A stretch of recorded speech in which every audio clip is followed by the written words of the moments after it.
When a Hollywood legend thought he was getting a friendly interview, he didn't realize the host had a loaded agenda, and the internet watched as Robert De Niro lost it on live TV.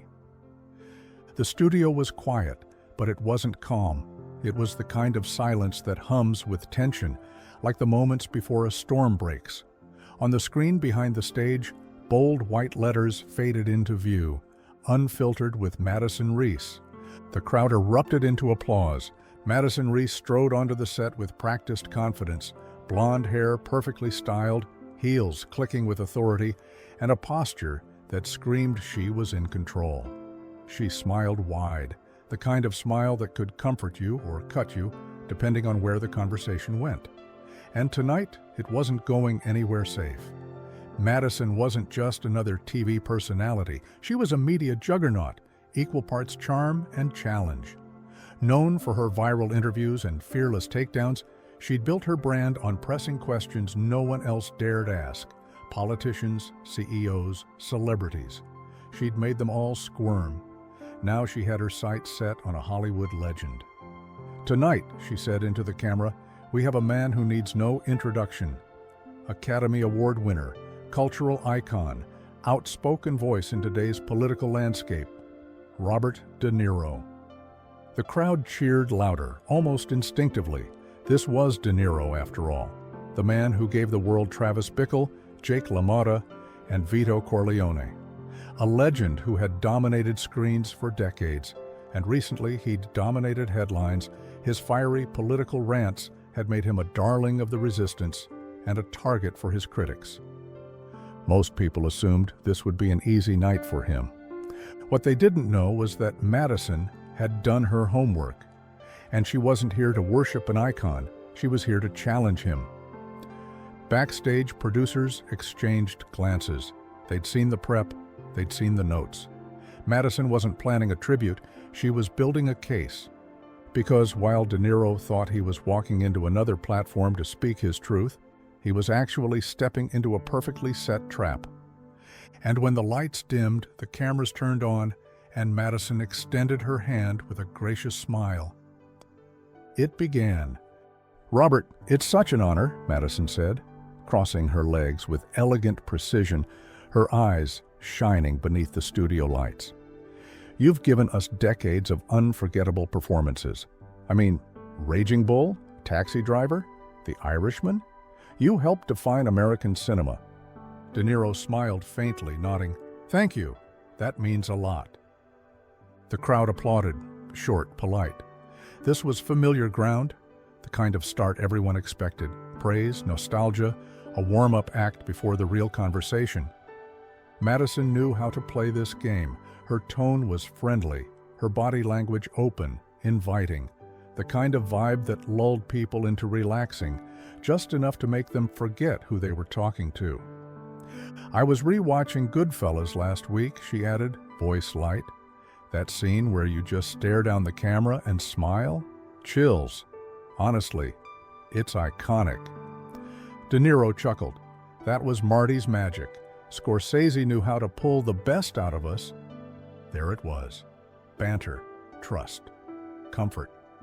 Exactly what Madison wanted, but behind the polished smile, the warm laughter, and the effortless charm, she was loading the chamber, slowly, methodically.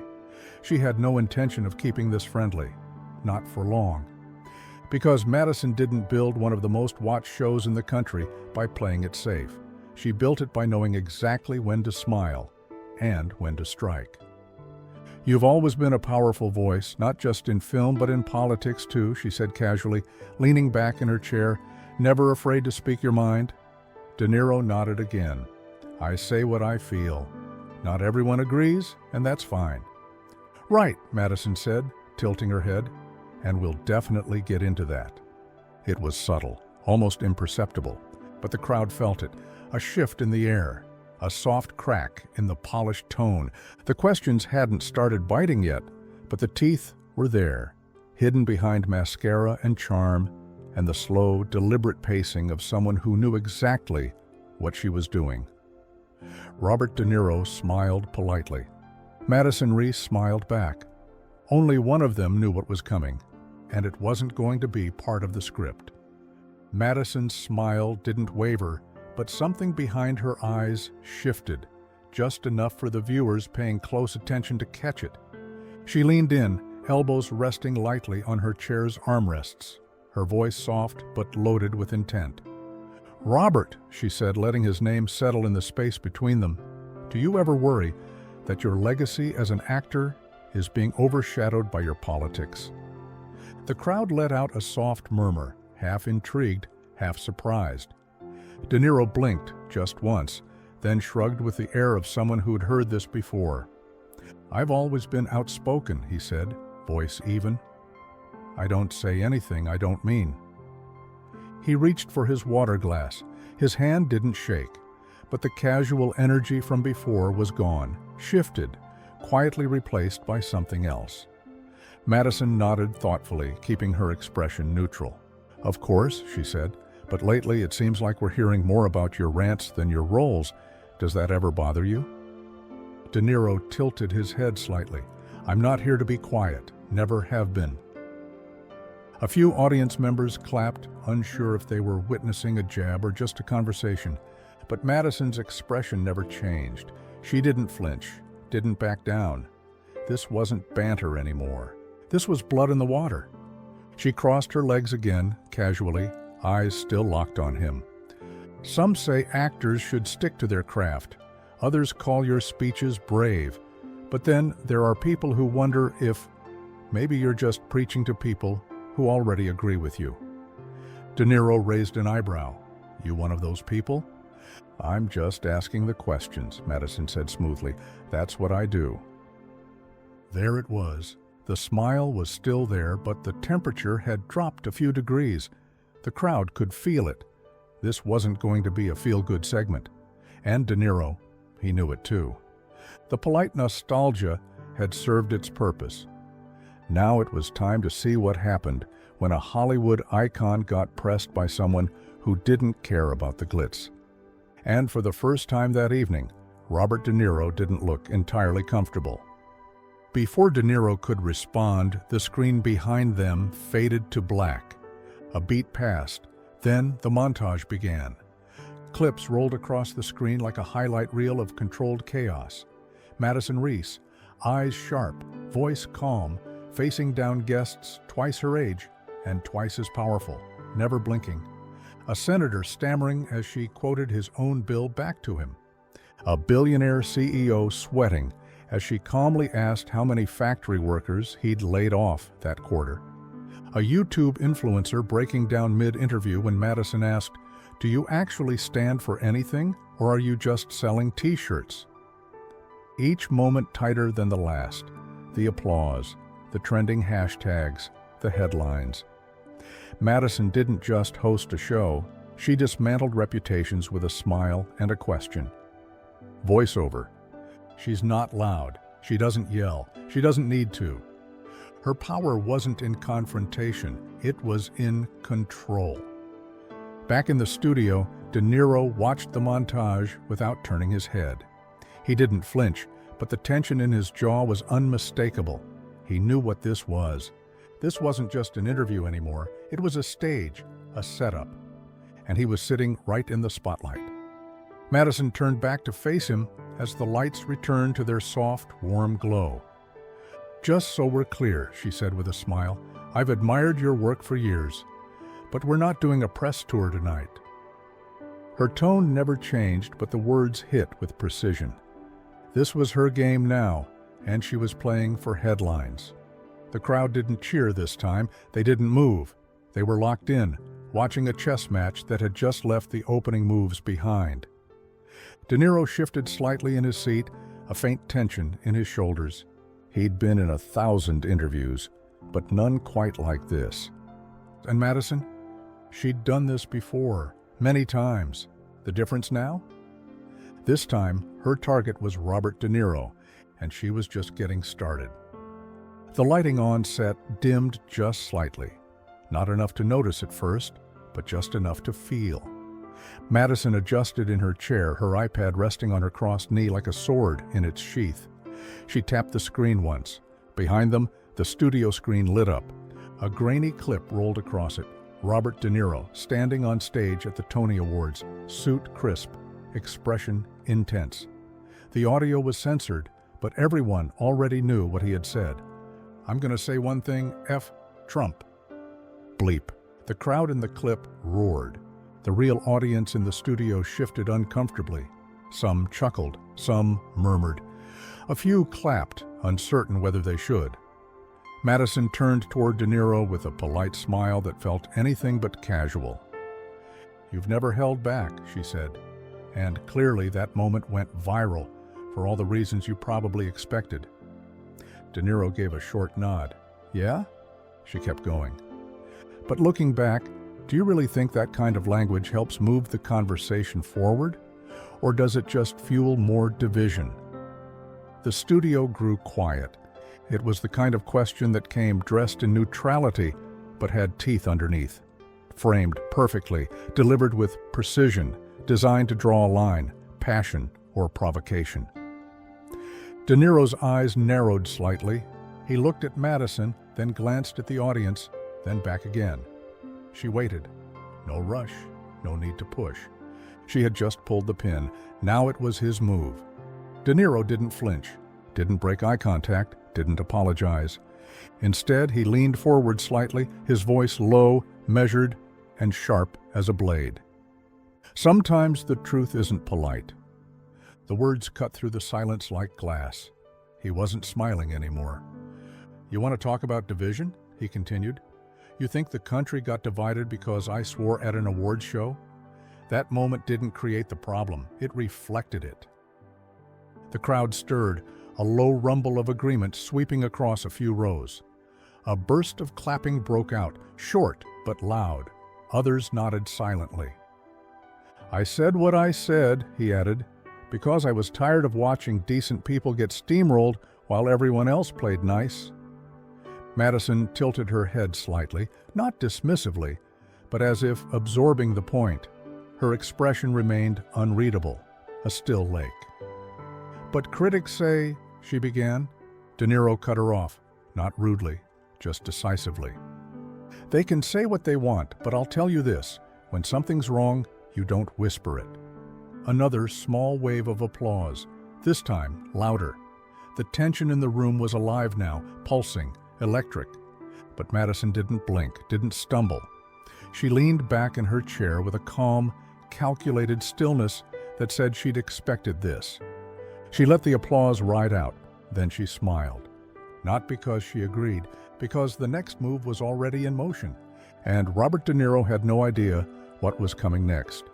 Madison smiled again, but this time it wasn't warm. It was calculated. A practiced razor-edged grin that came right before the knife. "Speaking of truth," she said, voice smooth, "let's talk about yours." De Niro's smile faded, just a flicker. Not gone, but guarded. "You've made it clear you're not afraid to speak out against the elite," Madison continued, tapping once on her iPad. The screen behind them flickered to life again, this time with headlines. Real ones. Former assistant sues Robert De Niro for harassment, discrimination. Lavish lifestyle. Private jets, $125,000 monthly spending. De Niro accused of abusive behavior by former employees. The studio was silent, save for the subtle creak of someone shifting in their seat. Madison turned back to him, her voice still gentle, almost sympathetic, almost. "Robert, is it fair to call out the elite when you live like one?" A few audience members inhaled sharply. One coughed. No applause this time. De Niro's eyes locked on the screen, then back to Madison. His jaw tensed. He said nothing, for now. She wasn't done. "Because when people see you criticizing billionaires and corruption," she added, "they might wonder how different you really are, sitting in a Manhattan penthouse, flying private, surrounded by staff who, frankly, haven't always had glowing things to say." Still no sound from De Niro, but his body shifted, subtle, shoulders tightening, eyes narrowing. She'd landed the first real blow. "I'm not saying you don't believe what you say," Madison said almost gently. "But is it possible that some of the outrage sounds a little hollow coming from someone at the very top? She folded her hands, perfect posture, calm, poised. This wasn't just journalism, it was strategy. She had shifted the power dynamic in one clean motion. Now the icon, the legend, was on the defensive. And the silence in the studio? That wasn't dead air. It was the sound of something cracking. For a full second, De Niro didn't move, didn't blink. The screen behind him still glowed with headlines, words frozen in time, echoing louder than the silence that had fallen over the room. Then, slowly, he leaned forward. His voice came low, controlled, but sharp. "You think you know me," he said, "because you Googled a few headlines?" The question didn't need an answer. No one in the studio moved, not a cough, not a whisper. His expression had changed now, no longer the relaxed elder statesman, no longer the grinning icon of Hollywood cool. His eyes were steel, his posture solid, his tone deliberate. "Let me tell you something," he continued. "I've been in this industry longer than most people in this room have been alive. You think I haven't had people come after me? You think I haven't made enemies?" He let the words hang. "You want to talk about lawsuits? Fine. Find me someone in this business who's been around as long as I have and hasn't faced one. People want a piece of you. You say no once, and suddenly you're abusive." Madison stayed quiet, letting him talk, letting him burn. "But don't stand there with a smile," he added, voice rising slightly, "and pretend that because I've made money, or lived well, that I can't speak about what's wrong in this country. That's not hypocrisy, that's experience." A few people in the audience clapped, nervously. Others just watched, waiting, holding their breath. De Niro leaned back, not taking his eyes off her. "You came in here looking for a contradiction, something you could twist into a headline, but here's one for you. I've got nothing to hide. Can you say the same?" Boom! The air in the room shifted again. Madison didn't flinch. She gave a small, slow nod, then tapped her iPad again. Because the next clip wasn't going to make things any easier. And Robert De Niro, he had just gone from uncomfortable to lit. It happened fast, but not suddenly. The pressure had been building since the second he walked on stage. The applause, the nostalgia, the pointed questions, the headlines on the screen, all of it. And now, finally, the thread snapped. Robert De Niro leaned forward, sharply this time. "I've had enough of this," he snapped, voice louder now, the gravel in his throat rising to a growl. "You want to play gotcha journalism? Fine. But don't sit there acting like you're some kind of moral compass." The audience froze. A few gasps, a rustle of discomfort. Even the crew stiffened behind the cameras. Madison blinked, but didn't move. De Niro's finger jabbed lightly toward her, not pointing, but close enough to make a point. "You're just another smug media pawn," he said, "reading cue cards your producers handed you. You don't know me, you don't care about truth, you care about clicks, you want a viral moment, and you're willing to twist every word I say to get one." The crowd rippled. One person clapped, another hissed something under their breath. The energy shifted again, jagged and uneven. Madison sat perfectly still, hands folded on her lap, face neutral. It was the image of composure standing across from fury. "You think you're challenging power?" De Niro continued, voice rising. "You are power. You're the face of the new machine. You don't ask questions. You push narratives." His voice cracked slightly, not with weakness, but from the sheer force of it.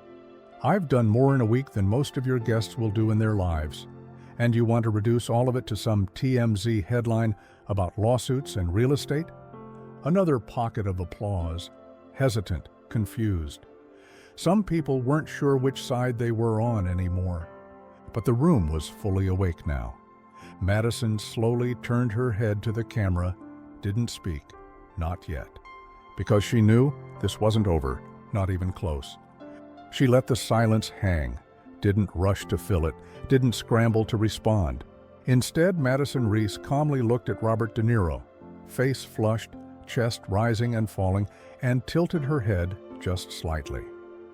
"I'm just asking the questions your fans won't," she said softly. The line dropped like a pin on marble. De Niro blinked. A muscle tensed in his jaw. He exhaled, slow and heavy. But he didn't answer, because there was nothing left to say. The moment had reached its peak. Madison glanced to the side where a stage manager stood frozen, hand hovering near the countdown clock. The director's voice buzzed in someone's earpiece. A producer mouthed the word, "Cut." The camera light blinked once, twice, then faded to black. The segment had ended early, 5 minutes ahead of schedule. Unscripted, unexpected, unignorable. De Niro stood, straightened his jacket, and walked off the set without looking back. No handshake, no wave. Just the sound of his footsteps echoing off the studio floor. Madison sat quietly for a beat longer. Then she turned to the audience and smiled, just a little. Outside the studio, the internet was already igniting. Clips uploaded within seconds by live audience members. Subtitles, reaction GIFs, slow-motion edits, TikTok, Twitter, Instagram, on fire. De Niro blows up. Madison Reece exposes Hollywood. Smug media pawn trends globally. Comment sections exploded. She set him up and he walked right into it. This is what happens when celebs think they're untouchable. Say what you want. De Niro still stood his ground. She's cold, ruthless, brilliant. This is the most uncomfortable thing I've ever watched, and I couldn't look away. It was out of Madison's hands now, out of the network's hands. This wasn't just a talk show segment anymore. This was a cultural moment, and no one, not De Niro, not Madison, not the studio, could control where it went next. The clip hit Twitter before De Niro even left the building. A shaky phone recording from the third row, uploaded with the caption, "De Niro loses it on Madison Reece, full meltdown." Within minutes, it was everywhere. TikTok edits, YouTube reaction breakdowns, Instagram reels with dramatic music and zoom-ins on De Niro's furious expression. The internet wasn't just watching, it was devouring. Trending hashtags appeared like wildfire. De Niro meltdown.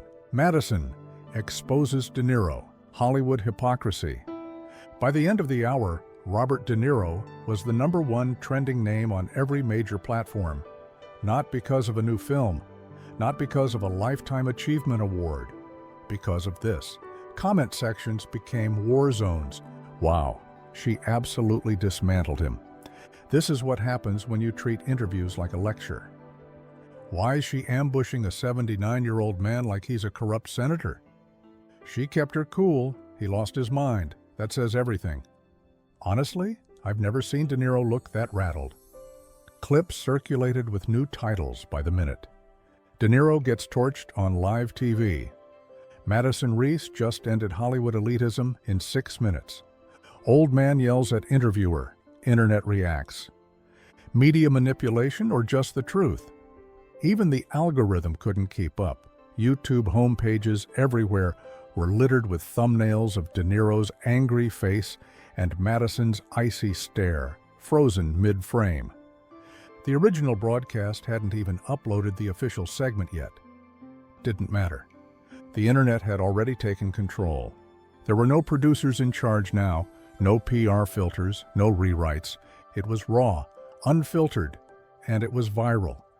By morning, battle lines were clear. Cable news had picked it up. Morning shows were already debating it. Podcasts were scrambling to record emergency reaction episodes. And celebrities? They started choosing sides. Alec Baldwin tweeted, "Madison ambushed a legend. It was cheap, disgraceful." Ben Shapiro posted a reaction video titled, "This is what accountability looks like. Madison nailed it." Rosie O'Donnell, "They baited him. He reacted like any real person would. Team De Niro." Joe Rogan, "Say what you want, but she didn't flinch. Respect." Even legacy publications chimed in. The Atlantic, "Was Madison Reece brave or just cruel?" Rolling Stone, "De Niro's reputation survives another firestorm." The New York Times, "The art of the viral interview and the woman who just redefined it. Talk shows ran split screens of the exchange, dissecting every word, every pause, every breath. Memes flooded the internet. A screenshot of De Niro yelling, captioned, "When the waiter brings you the check before dessert." A slow zoom on Madison's poker face. Me watching drama unfold that I 100% caused. A side-by-side of her and a chessboard. Every move was planned. Some called it a masterclass in composure. Others called it a hit job. But everyone was talking. And the most uncomfortable interview of the year had just become the most important one, too. For 2 days, Madison Reece said nothing. No interviews, no statements, no damage control. She let the world swirl around her, news cycles spinning, influencers reacting, networks dissecting. She watched it unfold from a distance, calm as ever. Then, on a quiet Thursday morning, with no build-up and no warning, she tweeted, "Respecting someone's art doesn't mean excusing their ego." Unfiltered. 12 words, one hashtag. The internet detonated. Within minutes, the tweet racked up thousands of retweets, likes, and replies. Her fan base surged into action like a digital army, posting clips, remixes, quote graphics, and stitched-together moments from the now infamous interview. Her show's Instagram account posted the quote on a black background in clean, white text. Captioned simply, "She said what she said." Comment sections flooded. She just ended him again without even raising her voice. Cold, precise, savage.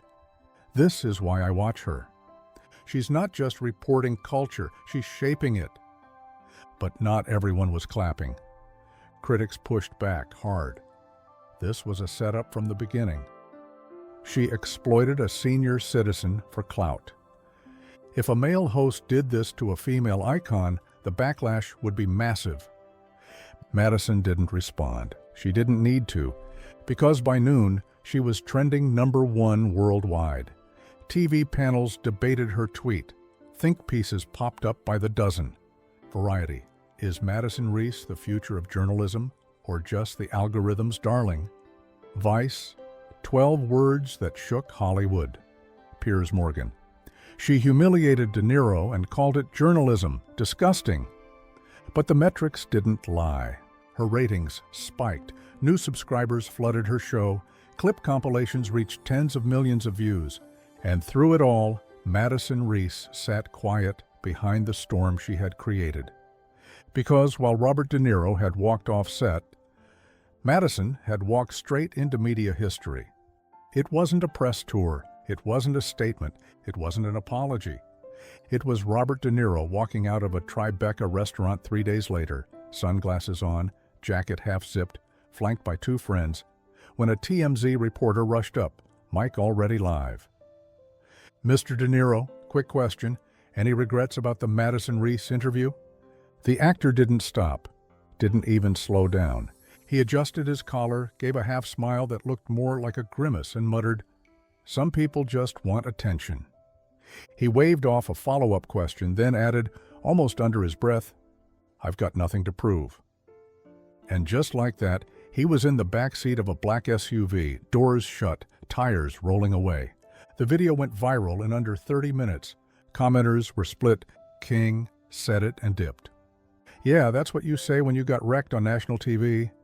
You had something to prove 3 days ago when you blew a gasket, Bob." There was no publicist-crafted response, no open letter, no sit-down redemption interview, because De Niro wasn't playing the media game. He never had. But this time, it didn't matter. Because even silence can't compete with a well-timed quote, a viral clip, and a host who knew exactly what she was doing. The numbers came in Monday morning. Unfiltered with Madison Reece had just posted its highest-rated episode in the show's history. Streams doubled. Clips hit over 40 million views across platforms. New subscribers poured in from every direction. Young viewers, skeptics, even longtime De Niro fans who just had to see it for themselves. The media didn't skip a beat. The Guardian. Are we finally holding Hollywood accountable? The Atlantic. When Truth Gets Personal, the New Age of Host versus Guest. The Washington Post. De Niro vs. Reece, the culture clash. America wasn't ready for. Pundits debated it like it was a court case. Some praised Madison's precision. She asked the hard questions no one else would. She exposed the hypocrisy of celebrity activism. She showed the difference between performance and principle. Others questioned her motives. That wasn't journalism, it was entrapment. If this is the future of media, we should be worried. De Niro didn't melt down, he stood up. Talk shows ran side-by-side analysis. YouTubers dropped frame-by-frame breakdowns like sports replays. Everyone had a take, everyone had a side. But somewhere beneath all the noise, the real question began to surface. The one people asked when the screens went dark and the clicks stopped coming. Did Madison expose De Niro? Or did she just become the kind of media he's been warning about all along? It hung in the air, unanswered. Because the truth wasn't clean. It never is. Maybe she struck a nerve that needed striking. Maybe she cornered a man who wasn't expecting to be challenged. Maybe she held a mirror up to power, or maybe she just cracked it. Whatever the answer, one thing was certain. That interview changed something. In the culture, in the conversation, in the expectations we put on the people we admire and the ones we criticize. It wasn't about just Madison. And it wasn't just about De Niro. It was about what happens when performance meets reality, and neither backs down. The lights had dimmed. The show was over. But the echo, that was just getting started. This story was brutal, but this story on the right-hand side is even more insane.